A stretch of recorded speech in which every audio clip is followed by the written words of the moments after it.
Hello everyone, आज आपण पाहणार आहोत lecture number 3 chemical kinetics. Lecture number 1 मध्ये आपण केमिकल कायनेटिक्स डेफिनेशन पाहिलेली होती. Rate of reaction, rate constant, order and molecularity हे पॉईंट्स आपण लेक्चर नंबर 1 मध्ये पाहिले होते. त्यानंतर लेक्चर नंबर 2 मध्ये आपण फर्स्ट ऑर्डर रिॲक्शन पाहिली. फर्स्ट ऑर्डर रिॲक्शनचं आपण डेरिव्हेशन्स काढलं. K is equal to 2.303 upon T log A upon A minus X हे डेरिव्हेशन केलं. त्यानंतर half life time in first order reactions, graphical representation in first order reactions, त्यानंतर आपण examples of first order reactions हे सर्व points आपण unit of first order reactions हे सर्व पॉईंट्स आपण लेक्चर नंबर 1 आणि लेक्चर नंबर 2 मध्ये पाहिलेले आहेत. तर लेक्चर नंबर 3 हे लेक्चर नंबर 1 आणि 2 वर डिपेंड्स आहे. तर त्या अगोदर तुम्ही लेक्चर नंबर 1 आणि लेक्चर नंबर 2 हे बघून घ्या. तर आपण जे लेक्चर नंबर 2 मध्ये आपण फर्स्ट ऑर्डर रिॲक्शन्स पाहिली होती. तर फर्स्ट ऑर्डर रिॲक्शन्स म्हणजे काय, तर rate of reaction is proportional to first power of the change in concentration of reactant. Suppose a reactions A, it gives products. म्हणजे या रिॲक्शन्स मध्ये जो रिॲक्शनचा स्पीड आहे, जो रिॲक्शनचा रेट आहे, तो कशावर डिपेंड्स आहे, तर rate of reaction depends upon first power of change in a concentration of this reaction, change in a concentration of this reactants. तर याच्यामध्ये आपण ए मीन्स काय पाहिलेलं होतं, इनिशियल कॉन्सन्ट्रेशन ऑफ रिॲक्टंट्स, बरोबर. अँड एक्स मीन्स काय पाहिलं होतं आपण, reactant molecule is converted into products. And A minus x means काय पाहिलेलं होतं आपण, change in concentration of reactants. हे बेसिक पॉईंट्स आपण लेक्चर नंबर 2 मध्ये पाहिलेले आहेत. तर याच्यावरूनच आपल्याला न्यूमेरिकल सॉल्व्ह करायचं आहे. तर यामध्ये फर्स्ट न्यूमेरिकल आहे, calculate the time required for the completion reaction completion of 25% and 75% of a first order reaction whose the rate constant. समजा आपण एक रिॲक्शन कन्सिडर केलेले आहे, A it gives product आणि ह्या रिॲक्शन्स मध्ये ही जी रिॲक्शन्स आहे या ठिकाणी ही 25% कंप्लीट होते, या ठिकाणी समजा ही 50% कंप्लीट होते आणि या ठिकाणी 75% कंप्लीट होते आणि या ठिकाणी 100% रिॲक्शन्स. म्हणजे जर रिॲक्शन्स ही समजा जर 25% कंप्लीट झालेले असेल त्यावेळेस त्या रिॲक्शन्सला टाइम किती लागलेला आहे, त्यावेळेस रिॲक्शनला टाइम किती लागलेला आहे आणि रिॲक्शन ही 75% कंप्लीट झालेली आहे त्यावेळेस तिला टाइम किती, त्या रिॲक्शनचा टाइम किती आहे. तर आपल्याला हे दोन्ही टाइम्स या ठिकाणी कॅल्क्युलेट करायचे आहेत. तर आपल्याला फॉर्म्युला माहित, त्यासाठी आपल्याला रेट कॉन्स्टंट दिलेला आहे. रेट कॉन्स्टंट गिव्हन व्हॅल्यू काय दिलेलं आहे या ठिकाणी, given value is equal to rate constant k is equal to 2.2 into 10⁻³ per second ही व्हॅल्यू आपल्याला या ठिकाणी गिव्हन व्हॅल्यू दिलेली आहे एक्झाम्पल्स मध्ये. तर आपल्याला फर्स्ट ऑर्डरचा formula, we know that the first order reactions rate constant of first order reaction K is equal to 2.303 upon T log A upon A minus X, A upon A minus X. हे equation आपण rearrange केलं. T equal to साइनच्या left hand साईडला आणि K equal to साइनच्या right hand साईडला, म्हणजे यांची जर आपण पोझिशन इंटरचेंज केली तर काय, T is equal to 2.303 upon K log A upon A minus x. म्हणजे या ठिकाणी आपल्याला टाइम काढण्याचा फॉर्म्युला या ठिकाणी माहीत झालेला आहे, बरोबर. तर आपल्याला पहिला पॉइंट्स आहे याच्यामध्ये फर्स्ट पॉइंट काय आहे तर बघा, तर काय होते, when 25% reaction is complete, when 25% reaction is complete. आता आपली 25 रिॲक्शन्स ही कम्प्लीट झालेली आहे, म्हणजे या ठिकाणी इथपर्यंत आपली रिॲक्शन कम्प्लीट झालेली आहे. तर इथपर्यंत जी रिॲक्शन कम्प्लीट झालेली आहे त्यासाठी आपल्याला किती टाइम लागतो तर ते बघायचे. म्हणजेच एक्सची व्हॅल्यू काय येणार आहे, 0.25 ए येणार आहे. A means initial concentration, X means reactant converted into product, म्हणजे ह्या रिॲक्टंटचं कन्व्हर्जन हे 25% झालेलं आहे, म्हणजे एक्सची व्हॅल्यू काय 0.25 ए आहे. तर फॉर्म्युला काय आपला, T is equal to 2.303 3. Rate कॉन्स्टंटची व्हॅल्यू या ठिकाणी दिलेली आहे, या ठिकाणी 2 × 10⁻³ log A means initial concentration minus x ची व्हॅल्यू काय या ठिकाणी 0.25a. Therefore t is equal to 2.303 upon 2 × 10⁻³ log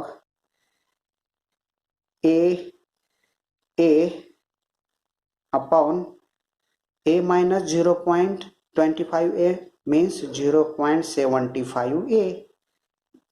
a get cancel. Therefore t is equal to 2.303 upon 2 × 10⁻³ log 1 upon 0.75. तर या ठिकाणी आपल्याला ही जी व्हॅल्यू आलेली आहे 1 upon 0. t is equal to 2.303 upon 2 × 10⁻³ into log 1 upon 0.73. याचं जर आपण डिवायडेशन केलं तर याची व्हॅल्यू काय येते 1.333. हे तुम्ही करून पाहायचं कॅल्क्युलेटरच्या सहाय्याने. त्यानंतर t is equal to 2.303 2 × 10⁻³ into याचा जर log 1.333 is equal to याची जी व्हॅल्यू असते ती किती असते 0.1249. हे तुम्ही कॅल्क्युलेटर मध्ये करून पाहायचं आहे. लॉग कॅल्क्युलेटर मध्ये सायंटिफिक कॅल्क्युलेटर आहे, लॉग म्हणायचं 1 ब्रॅकेटमध्ये 1.33 व्हॅल्यू घ्यायची इज इक्वल टू साइन केल्यानंतर आपल्याला 0.1249 ही व्हॅल्यू मिळेल. या ठिकाणी आपण घेऊया 0.1249. ही जर तुम्ही पूर्ण टर्म्स 2.303 into 0.1249 upon 2 × 10⁻³ ही पूर्ण टर्म्स तुम्ही कॅल्क्युलेटरच्या सहाय्याने सॉल्व्ह केली तर t is equal to 143.8 second हे आपले या ठिकाणी आन्सर येईल. या ठिकाणी आपलं हे आन्सर येईल. आता आपल्याला म्हणजे 25% रिॲक्शन ज्यावेळेस कंप्लीट होते त्यावेळेस आपल्याला टाइम किती लागतो 143.8 सेकंद एवढा टाइम आपल्याला या ठिकाणी लागत आहे. Similarly when second point when reaction complete 75%. समजा 75% जर रिॲक्शन कंप्लीट होत असेल तर t is equal to 2.303 upon k किती दिलेला आहे या ठिकाणी k 2 × 10⁻³ log a upon a minus 0.75a म्हणजे x ची व्हॅल्यू या ठिकाणी काय 0.75a एवढी काय आहे x ची व्हॅल्यू आहे.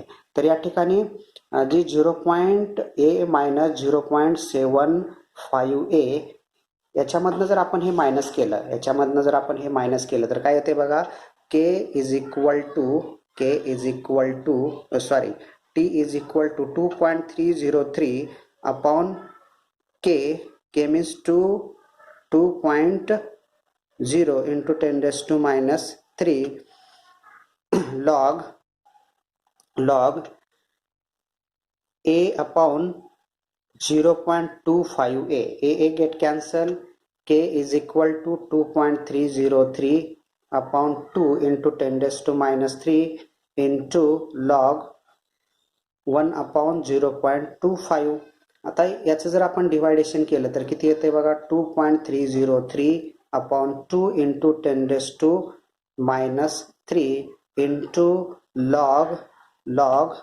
into log याचं डिवायडेशन काय येणार into log 4 या ठिकाणी टाइम आहे. या ठिकाणी काय आहे टाइम t आहे. या ठिकाणी टाइम t आहे. आता या ठिकाणी time t is equal to 2.303 upon 2 ×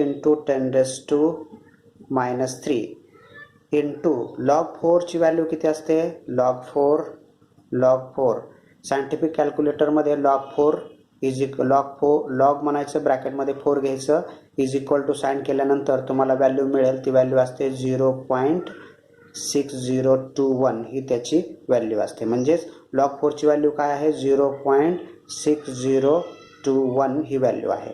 तर time for 75 reaction complete is equal to 2.303 upon 2 into 10⁻³ into 0.6021 हे ब्रॅकेटमध्ये घ्यायचं, डिवाइड म्हणायचं, खालचे हे डिनॉमिनेटरची टर्म्स आहेत याला पण ब्रॅकेटमध्ये घ्यायचं, इज इक्वल टू साइन म्हणल्यानंतर T75 reaction complete is equal to तो जो टाइम आहे 693.3 सेकंद हा आपल्याला या ठिकाणी मिळालेला आहे. म्हणजेच काय मिळालं आपल्याला, जो काही T25% म्हणजे रिॲक्शन 25 कंप्लीट होते त्यावेळेस टाइम किती लागतो, 143.8 सेकंद एवढा टाइम लागतो. आणि ज्यावेळेस रिॲक्शन 75% कंप्लीट होते त्यावेळेस टाइम किती लागतो, 693.3 सेकंद एवढा आपल्याला या ठिकाणी टाइम लागत आहे. म्हणजे आपण पाहिलेलं आहे ही जी रिॲक्शन आहे इट गिव्स प्रोडक्ट ही जी रिॲक्शन्स आहे या ठिकाणी आपण कन्सिडर केले, हे 25% रिॲक्शन कंप्लीट झाले, या ठिकाणी 50%, या ठिकाणी 75% आणि या ठिकाणी 100% रिॲक्शन कंप्लीट होते. तर या ठिकाणी जो 25% रिॲक्शन कंप्लीट झालेला आहे T25% त्यावेळेस टाइम किती लागलेला आहे आपल्याला, 143.8 सेकंद एवढा टाइम लागलेला आहे. आणि रिॲक्शन ज्या वेळेस 75% कंप्लीट होते त्यावेळेस त्याला टाइम किती लागलेला आहे, 693.3 सेकंद एवढा टाइम या ठिकाणी लागलेला आहे. तर आपल्याला कोणताही कितीही टक्के, समजा 40% रिॲक्शन कंप्लीट किती झालेले असेल तर या ठिकाणी असेल, किंवा 60% रिॲक्शन कंप्लीट झाल्यानंतर टाइम काय असेल, तर आपल्याला या पद्धतीनं काढता येईल. तर आपल्याला याच्यामध्ये महत्त्वाचा पॉईंट काय, तर आपण ज्यावेळेस 25% रिॲक्शन कंप्लीट झाले त्यावेळेस एक्सची व्हॅल्यू काय घेतली होती, 0.25 घेतलेली होती. ज्यावेळेस रिॲक्शन ही 25% साठी हे घेतलेलं होतं, आणि ज्यावेळेस 75% रिॲक्शन कंप्लीट झाली त्यावेळेस एक्सची व्हॅल्यू काय घेतली होती, 0.75 ह्या व्हॅल्यू घेतलेल्या होत्या. ह्या व्हॅल्यू घेतल्यानंतर आपल्याला फॉर्म्युलामध्ये त्या व्हॅल्यू पुटअप केल्यानंतर आपल्याला पूर्ण सर्व व्हॅल्यू कॅल्क्युलेट करता येतील. तर हे एक्झाम्पल एकदम सोपं आहे, हे तुम्हाला समजलं असेल. तर आपण नेक्स्ट एक्झाम्पल बघूया. नेक्स्ट एक्झाम्पल्समध्ये आपण rate of reactions and time हे दोन्हीही कॅल्क्युलेट करणार आहोत. तर हे एक्झाम्पल तुम्हाला समजलं असेल. त्यानंतर आपण नेक्स्ट एक्झाम्पल पाहूया. नेक्स्ट एक्झाम्पल आहे, A first order reaction is 40% complete in 100 second. Calculate the time required for the completion of 90% reactions. Means A, it gives product. Here या ठिकाणी 40% रिॲक्शन कंप्लीट होण्यासाठी आपल्याला 100 सेकंड लागतात. तर या ठिकाणी जर 90% आपण कन्सिडर केलं, 90% रिॲक्शन कंप्लीट होण्यासाठी आपल्याला किती टाइम लागतो या ठिकाणी, म्हणजे T90% is equal to question mark हे आपल्याला या ठिकाणी कॅल्क्युलेट करायचं आहे. तर फर्स्ट ऑर्डरचा फॉर्म्युला काय, K is equal to 2.303 upon T log A upon A minus X हा आपला फॉर्म्युला आहे. When the reaction is 40% complete. आता रिॲक्शन समजा 40% कंप्लीट होत असेल तर त्यावेळेस रिॲक्शनचा रेट काय असेल, आणि तो रिॲक्शनचा रेट म्हणजेच काय असणार आहे, ओव्हरऑल रिॲक्शनचा रेट किंवा ओव्हरऑल रिॲक्शनचा स्पीड असणार आहे. म्हणजेच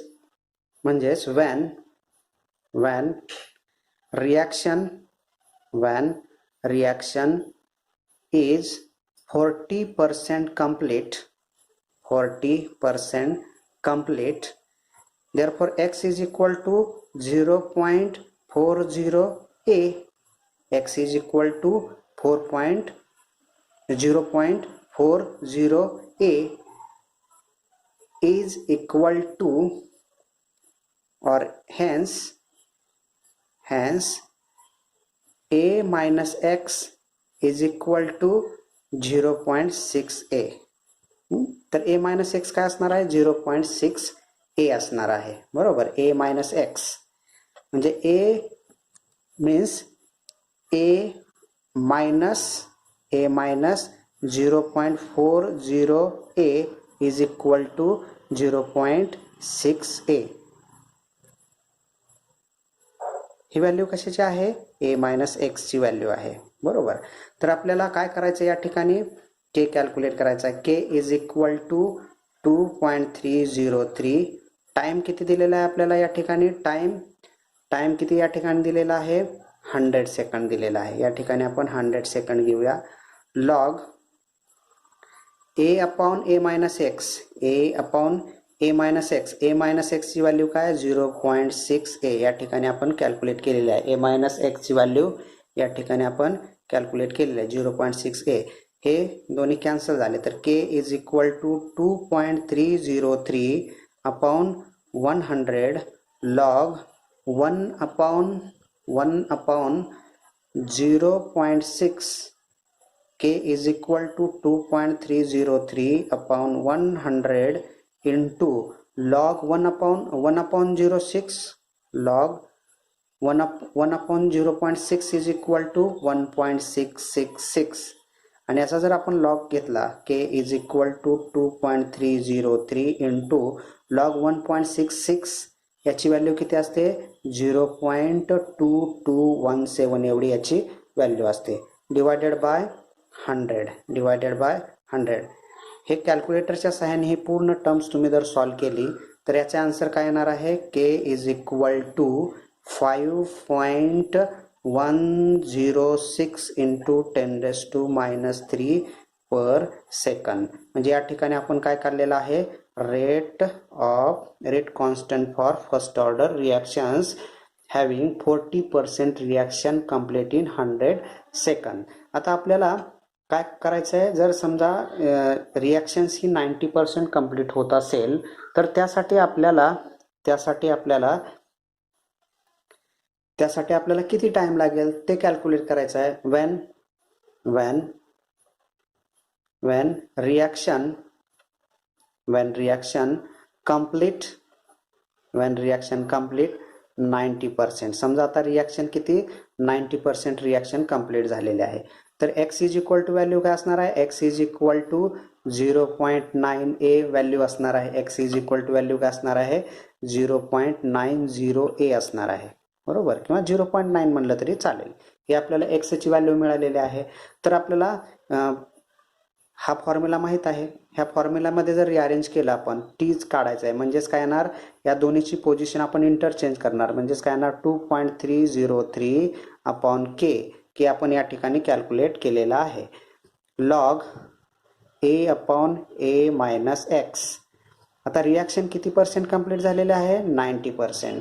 त्यावेळेस टाइम किती लागतो, म्हणजे t 90% is equal to 2.303 upon K ची व्हॅल्यू किती आहे, 5.106 into 10⁻³ log a upon a minus 0.90a. X ची व्हॅल्यू ही आहे. बरोबर, एक्स ची व्हॅल्यू a minus 0.90, t 90% is equal to 2.303 upon 5.106 into 10⁻³ log a upon a minus 0.90 means 0.10a.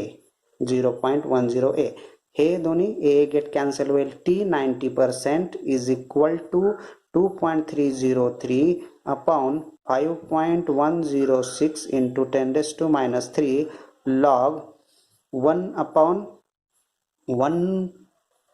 0.10 1 upon t 90% is equal to 2.303 upon 5.106 into 10⁻³ into log 0.10 is equal to 10 आणि log 10 ची value काय असते 1 असते. log 10 ची value log 10 is equal to value किती असते 1 असते. त्याची व्हॅल्यू किती असते 1. म्हणजेच काय येईल t 90% is equal to 2.303 upon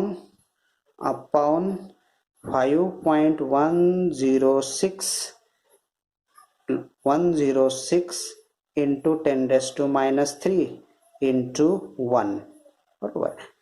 हे जर तुम्ही कॅल्क्युलेटरच्या सहाय्याने तुम्ही सॉल्व्ह करून पाहिलं तर t 90% is equal to 451.0 second. म्हणजे 90% रिॲक्शन कंप्लीट होण्यासाठी आपल्याला किती टाइम लागतोय 90% रिॲक्शन कंप्लीट होण्यासाठी आपल्याला 451.0 सेकंद एवढा टाइम लागतो. म्हणजे 90% रिॲक्शन कंप्लीट होण्यासाठी टाइम किती लागतो आपल्याला 451.0 सेकंद एवढा टाइम आपल्याला लागत आहे. आणि 40% साठी किती लागत होता 100 सेकंद आणि 90% साठी किती लागतोय 451.0 second.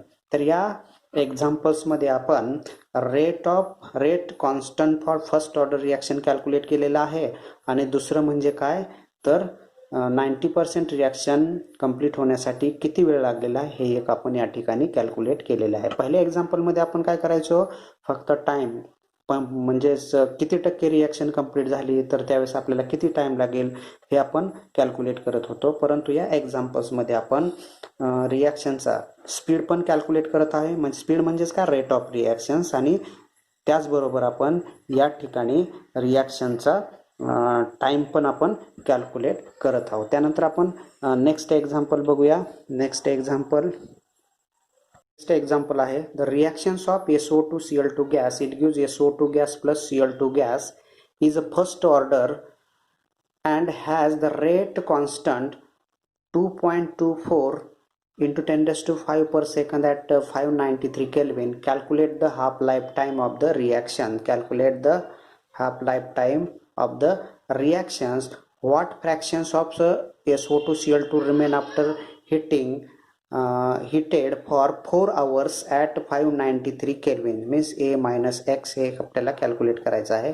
How long will be sample of SO2 Cl2 gas need to maintain at 593 Kelvin to decompose 80% of the initial amount present. Means T एक या ठिकाणी आपल्याला कॅल्क्युलेट करायचं आहे. तर या ठिकाणी आपल्याला काय दिलेलं आहे rate constant for first order reaction 2.24 into 10 raised to minus 5 per second हे या ठिकाणी आपल्याला गिव्हन दिलेलं आहे. आणि ही रिॲक्शन्स आहे. या रिॲक्शन्स मध्ये रिॲक्टंट एकच आहे SO2 Cl2 म्हणजे ही काय आहे फर्स्ट ऑर्डर रिॲक्शन्स आहे. जर रिॲक्टंट एक असेल म्हणजेच काय rate of reaction depends upon only one reactants or rate of reaction is proportional to first power of the change in concentration of reactant. Here reactant SO2 Cl2 gas is used is known as first order reactions. तर याच्यामध्ये आपण first काय calculate करणार आहे half life time. First काय करणार आहे calculate the half life time. Step by step आपण जाऊया. हाफ लाईफ टाइम साठी आपल्याला फॉर्म्युला काय आहे T1/2 is equal to 0.693 upon K. हा फॉर्म्युला सर्वांना माहित आहे बरोबर. तर T1/2 is equal to 0.693 upon K ची व्हॅल्यू किती आहे या ठिकाणी rate constant 2.24 into 10 raised to minus 5. ही जर व्हॅल्यू आपण कॅल्क्युलेटरच्या सहाय्याने जर आपण सॉल्व्ह करून घेतली तर ही व्हॅल्यू काय येईल 30,937.5 सेकंद. हे सेकंदामध्ये आपण या ठिकाणी काढलेली आहे व्हॅल्यू बरोबर. म्हणजे कारण काय या ठिकाणी युनिट काय आहे सेकंद इनवर्स म्हणजे आलेला आन्सर काय असणार आहे सेकंदामध्ये. म्हणजे हाफ लाईफ टाइम काय या ठिकाणी 30,937.5 सेकंद एवढं आलेलं आहे. त्यानंतर सेकंड बघा. सेकंड याच्यामध्ये हे फर्स्ट आपण कॅल्क्युलेट केलेलं आहे म्हणजे T1/2 या ठिकाणी आपण कॅल्क्युलेट केलेला आहे. त्यानंतर टाइम किती लागत आहे टाइम या ठिकाणी किती लागत आहे 4 आवर्स. या ठिकाणी बघा 4 hours 4 hours is equal to, आवर्सचं कन्वर्जन आपण सेकंदामध्ये केलं तर काय होणार, एक आवर्स म्हणजे आवर्समध्ये किती असतात 60 मिनिट्स, एका मिनिटामध्ये 60 सेकंद, म्हणजे ह्याचं जर आपण मल्टिप्लिकेशन केलं तर किती येणार 4400 सेकंद, म्हणजे 4 तासामध्ये 14,400 सेकंद असतात, म्हणजे आपण तासाचं कन्वर्जन हे सेकंदामध्ये केलेलं आहे. तर आता या ठिकाणी आपल्याला फर्स्ट ऑर्डरचा फॉर्म्युला काय आहे, K is equal to 2.303 upon T log A upon A minus X हा आपला फॉर्म्युला आहे. तर या ठिकाणी के इज इक्वल टू 2.303, टीची व्हॅल्यू या ठिकाणी काढलेली आहे, किती आहे 14,400 सेकंद लॉग ए अपॉन ए मायनस एक्स एवढी आहे, बरोबर. आता या ठिकाणी केची पण व्हॅल्यू आपल्याला दिलेली आहे, बरोबर. हे जर आपण हे सर्व जर इकडं जर ट्रान्सफर केलं तर लॉग ए अपॉन ए मायनस एक्स जर आपल्याला कॅल्क्युलेट करायचं असेल इज इक्वल टू, तर के इंटू 14,400 डिवायडेड बाय 2.303 असं येईल, बरोबर. या ठिकाणी केची व्हॅल्यू किती आहे, केची व्हॅल्यू या ठिकाणी दिलेली आहे, केची व्हॅल्यू आपल्याला या ठिकाणी दिलेले आहे. केची व्हॅल्यू ठेवूया आपण 2.24 into 10⁻⁵ second into 40,400 divided by 2.303. हे जर तुम्ही आन्सर सॉल्व केलं, तर त्याचा आन्सर येईल या ठिकाणी, याचा आन्सर मी या ठिकाणी लिहितोय, log A upon A minus x is equal to 1.400 into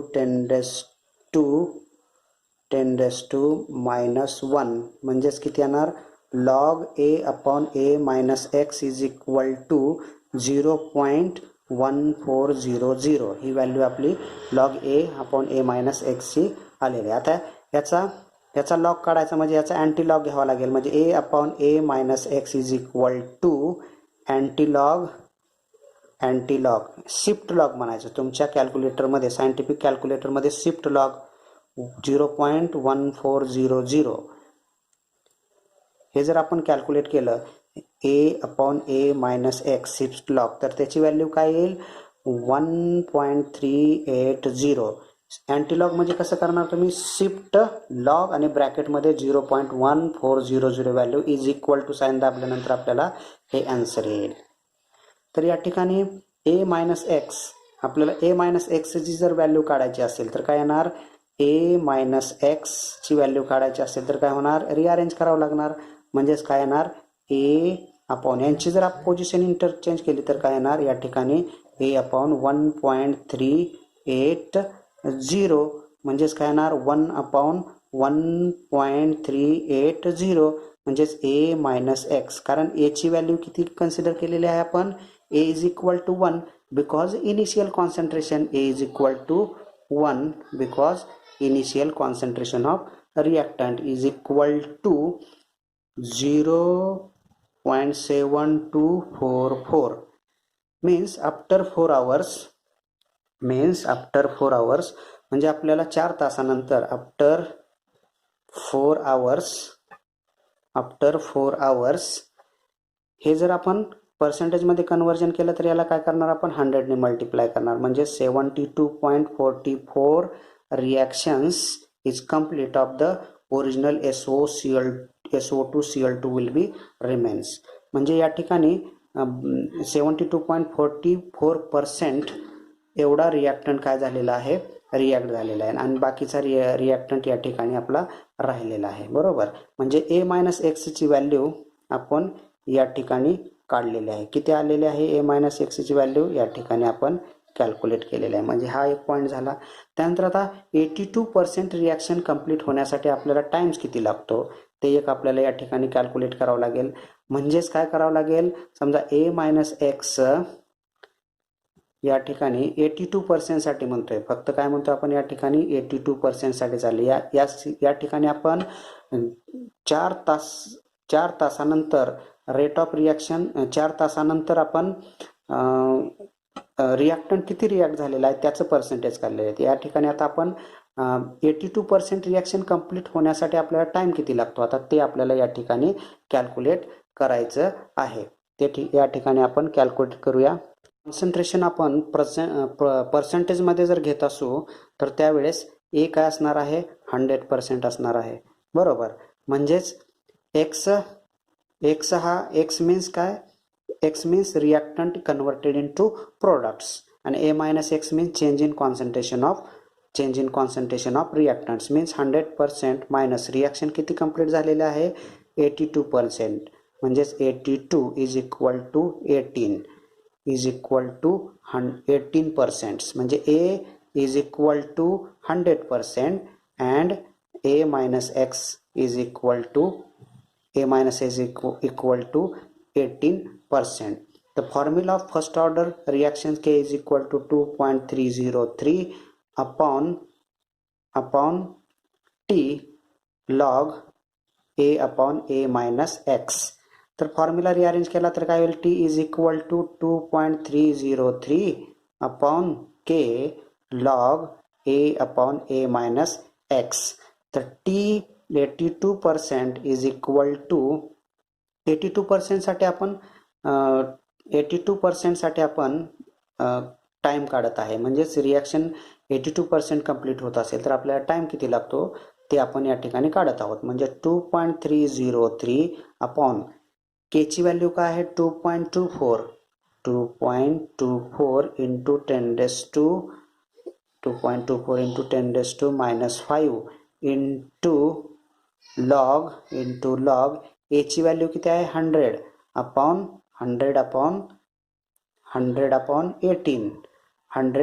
18. याचा पूर्ण जर आपण लॉग बघितला is equal to 2.303 upon 2.24 into 10 to minus 5 into log 100. कॅल्क्युलेटरमध्ये बघा तुम्ही, log 100 upon 18 is equal to sign केल्यानंतर याचा पूर्ण जो लॉग आहे तो किती असतो, 0.7447 बरोबर. आणि हे पूर्ण टर्म्स तुम्ही कॅल्क्युलेटरच्या सहाय्याने जर सॉल्व केली तर T 82% is equal to 76567 second means 76,567 second हे आपल्या या ठिकाणी आन्सर येईल. म्हणजे 82% रिॲक्शन कंप्लीट होण्यासाठी, म्हणजे बाकीचं जो राहिलेलं अमाऊंट आहे तर ते कंप्लीट होण्यासाठी आपल्याला 76,567 सेकंद एवढे लागतील. तर हे एक्झाम्पल तुम्हाला समजलं असेल. तर हे एक्झाम्पल तुम्ही रिपीट करून पहा, याची प्रॅक्टिस करा, म्हणजे तुम्हाला इझिली समजेल. तर केमिकल कायनेटिक्स लेक्चर नंबर 3 या ठिकाणी आपण स्टॉप करूया. थँक्यू.